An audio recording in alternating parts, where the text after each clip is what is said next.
ইউক্রেনে রাশিয়া হামলা চালানোর পর থেকেই মস্কোর সঙ্গে ফ্রান্সের সম্পর্কের অবনতি ঘটে।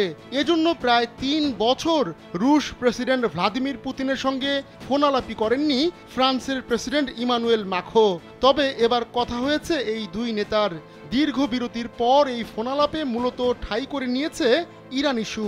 ওই ফোনালাপের পর মাখো সাংবাদিকদের জানান, ইরানের পরমাণু কর্মসূচি নিয়েই পুতিনের সঙ্গে আলোচনা করেছেন তিনি। বিশেষ করে পরমাণু অস্ত্র বিস্তার রোধ চুক্তি এনপিটিতে তেহরানকে ফেরানোর বিষয়টি গুরুত্ব পেয়েছে আলোচনায়।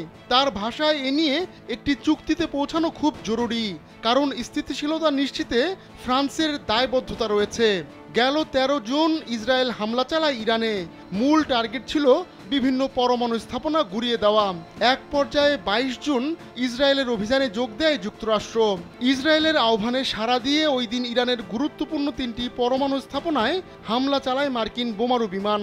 এতে ক্ষুব্ধ হয়ে আন্তর্জাতিক আণবিক শক্তি সংস্থা আইএইএর সঙ্গে সহযোগিতা স্থগিত করে ইরান।